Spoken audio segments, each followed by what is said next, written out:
So we all have some behavior that we would like to change about ourselves. And we certainly all want to help someone else change their behavior in a positive way. So maybe it's your kid, your spouse, your colleague. So I want to share some new research with you that I think reveals something really important about what gets people to change their behavior. But before I do that, let's zoom in on one strategy that I think you probably use a lot. So let's say you're trying to stop yourself from snacking. What do you tell yourself? Well, most people's inner monologue will say, beware, you'll be fat. And if this was your kid, you would probably tell him that smoking kills, and by the way, he's in big, big trouble. So what we're trying to do here is we're trying to scare ourselves and others into changing their behavior. And it's not just us. Warnings and threats are really common in health campaigns, in policy. It's because we all share this deep-rooted belief that if you threaten people, if fear is induced, it will get them to act. And it seems like a really reasonable assumption, except for the fact that the science shows that warnings have very limited impact on behavior. So graphic images on cigarette packets, for example, do not deter smokers from smoking. And one study found that after looking at those images, quitting actually became a lower priority for smokers. So I'm not saying that warnings and threats never work, but what I'm saying is that on average, they seem to have a very limited impact, and so the question is why? Why are we resistant to warnings? Well, if you think about animals, when you induce fear in an animal, the most common response you will see is freezing or fleeing. Fighting, not as much. And so humans are the same. So something scares us, we tend to shut down, and we try to eliminate the negative feelings. So we might use rationalization. So for example, you might tell yourself, my grandpa smoked, he lived to be 90, so I have really good genes and absolutely nothing to worry about. And this process can actually make you feel more resilient than you did before, which is why warnings sometimes have this boomerang effect. And other times, we simply put our head in the ground. Take the stock market, for example. Do you know when people pull their head out of the ground to look at their accounts, not to make a transaction, just to log in to check their account? So what you're seeing here in black is the S&P 500 over 2 years. And in gray is a number of times that people logged into their account just to check. And this is data from Carlson, Lowenstein, and Seppi. It's controlled for all the obvious confounds. So what do we see? So when the market is high, people log in all the time, because positive information makes you feel good, so you seek it out. And when the market is low, people avoid logging in, because negative information makes us feel bad, so we try to avoid it altogether. And all this is true as long as bad information can reasonably be avoided. So what you don't see here is what happened a few months later in the financial collapse of 2008, when the market went drastically down, and that's when people started logging in frantically. But it was a bit too late. So you can think about it like this. It's not just finance. In many different parts of our life, we have warning signs and bad behaviors now. And they could potentially lead to all these bad outcomes later. But not necessarily so, because there's different routes from your present to your future, right? It can go this way, it can go that way. And as time passes, you gather more and more information about where the wind is blowing. And at any point, you can intervene, and you could potentially change the outcome. But that takes energy, and you might tell yourself, well, what's the point about worrying about something that might happen? It might not happen. Until we reach this point, at which time you do jump into action, but sometimes it's a little bit too late. So we wanted to know in my lab, what type of information does leak into people? So we conducted an experiment where we asked approximately 100 people to estimate the likelihood of 80 different negative events that might happen to them in the future. So for example, I might ask you, what is the likelihood that you will suffer hearing loss in your future? And let's say you think it's about 50%. Then I give you the opinion of two different experts. So expert A tells you, for someone like you, I think it's only 40%. So they give you a rosier view of your future. Expert B says, for someone like you, I actually think it's about 60%. It's worse. So they give you a bleaker view of your future. What should you do? Well, you shouldn't change your beliefs, right? Wrong. What we find is that people tend to change their beliefs towards a more desirable opinion. In other words, people listen to the positive information. Now, this study was conducted on college students. So you might say, well, college students are delusional, right? We all know that. And surely as we grow older, we grow wiser. So we said, okay, let's test that. Does this really generalize? Does it generalize to your kid? Does it generalize to your parent? Does it generalize to your spouse? And so we tested people from the age of 10 until the age of 80. And the answer was yes. In all these age groups, people take in information they want to hear, like someone telling you you're more attractive than you thought, than information that they don't want to hear. And the ability to learn from good news, it remained quite stable throughout the lifespan. But the ability to learn from bad news, that changes as you age. So what we found was that kids and teenagers, they were the worst at learning from bad news. And the ability became better and better as people aged. But then, around the age of 40, around midlife, it started deteriorating again.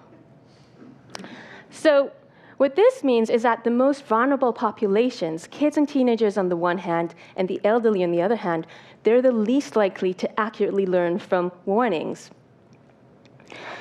But what you can see here is that it doesn't matter what age you are. You can be 20, 30, 40, 50, or 60. Everyone takes in information they want to hear more than information that they don't. And so we end up with a view like this of ourselves.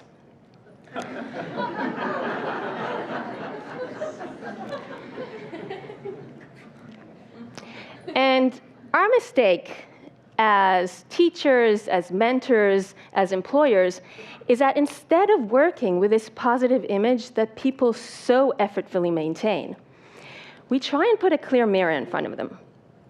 We tell them, the image is just going to get worse and worse and worse, and it doesn't work. It doesn't work because the brain will frantically try to distort the image using Photoshop and fancy lenses until it gets the image it's happy with. But what will happen if we went along with how our brain works and not against it? Take hand washing, for example. So we all know that hand washing is the #1 way to prevent the spread of disease, and this is really important in hospitals. So in a hospital here in the United States, a camera was installed to see how often medical staff do, in fact, sanitize their hands before and after entering a patient's room. Now, the medical staff, they knew a camera was installed. Nevertheless, only 1 in 10 washed their hands before and after entering a patient's room. But then an intervention was introduced, an electronic board that told the medical staff how well they were doing. Every time you washed your hands, the numbers went up on the screen. And it showed you your rate of your current shift and the rate of the weekly staff. And what happened? Boom. Compliance raised to 90%, which is absolutely amazing. And the research staff were amazed as well, and they made sure to replicate it in another division in the hospital. Again, the same results. So why does this intervention work so well? It works well because instead of using warnings about bad things that can happen in the future, like disease, it uses 3 principles that we know really drive your mind and your behavior. Let me explain. So the first one is social incentives. In the hospital study, the medical staff could see what other people are doing, right? They can see the rate of the shift, the rate of the week. We're social people. We really care what other people are doing. We want to do the same, and we want to do it better. This is an image from a study that we conducted led by PhD student Micah Adelson. And what it's showing you, it's a signal in the emotional center of your brain when you hear about the opinion of others. And what we found was that this signal can predict how likely you are to conform at a later time, how likely you are to change your behavior.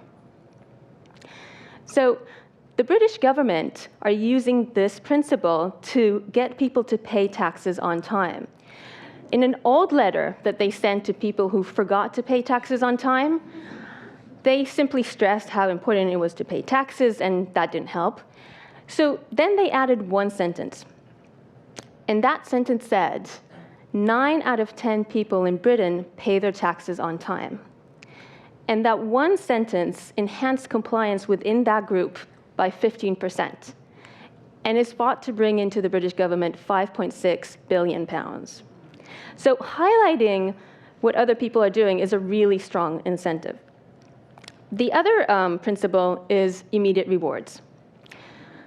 So every time the staff washed their hand, they could see the numbers go up in the board, and it made them feel good. And knowing that in advance made them do something that they otherwise may not want to do. Now, this works because we value immediate rewards, rewards that we can get now, more than rewards that we can get in the future. And people tend to think it's because we don't care about the future, but that's completely wrong. I mean, we all care about our future, right? We want to be happy, we want to be healthy in the future, we want to be successful. But the future is so far away. I mean, maybe you'll behave badly now, and you'll be fine in the future. And maybe you'll be altogether dead. So the here and now you would rather have that tangible drink, that tangible T-bone, rather than something that's uncertain in the future. If you think about it, it's not altogether irrational, right? You're choosing something sure now rather than something that's unsure in the future. But what will happen if you reward people now for doing actions that are good for them in the future? So studies show that giving people immediate rewards makes them more likely to quit smoking, more likely to start exercising, and this effect lasts for at least 6 months, because not smoking becomes associated with a reward, and exercising becomes associated with a reward, and it becomes a habit. It becomes a lifestyle. So we can reward ourselves and others now for behaving in ways that are good for us in the future, and that's a way for us to bridge the temporal gap. And the third principle is progress monitoring. So the electronic boards focus the medical staff attention on improving their performance. This is an image from a study that we conducted that shows you brain activity suggestive of efficient coding of positive information about the future. And what we found was that the brain does a really good job at this, but it doesn't do such a good job at processing negative information about the future. So what does this mean? It means that if you're trying to get people's attention, you might want to highlight the progress, not the decline. So for example, if you take that kid with a cigarette, you might want to tell them, you know, if you stop smoking, you'll become better at sports. Highlight the progress, not the decline. Now, before I sum up, let me just share this small anecdote with you. So a few weeks ago, I got home, and I found this bill on my fridge. And I was really surprised, because there's never any bills on my fridge, so I was wondering why my husband decided to put that on our fridge. And so looking at the bill, I could see that what this bill was trying to do is get me to be more efficient with my electricity use. And how was it doing it? Social incentives, immediate rewards, and progress monitoring. Let me show you. So here's the social incentives. So in gray is the energy use, the average energy use of people in my neighborhood. And in blue is my energy use. And in green is the most efficient neighbor. And my reaction to this was, my immediate reaction was, I'm a little bit better than average. A tiny bit, but still. And my husband was exactly the same reaction. And I want to get to the green bar. And then I got a smiley face. That was my immediate reward. And it was telling me, you're doing good. And it made me want to put this on my fridge. And although I have this one smiley face, I can see there's an opportunity there to get two smiley faces. So there's an opportunity for progress. And it's showing me my progress throughout the year, how my energy use changes throughout the year. And the last thing this bill gave me, it gave me a sense of control. So it gave me a sense that I was in control of my use of electricity. And that is a really important thing if you're trying to get people to change their behavior, because the brain is constantly trying to seek ways to control its environment. It's one of the principles of what the brain is actually doing. And so giving people a sense of control is a really important motivator. Okay, so what am I not saying? I'm not saying that we do not need to communicate risks. And I'm not saying that there's one solution fits all. But I am saying that if we want to motivate change, we might want to rethink how we do it.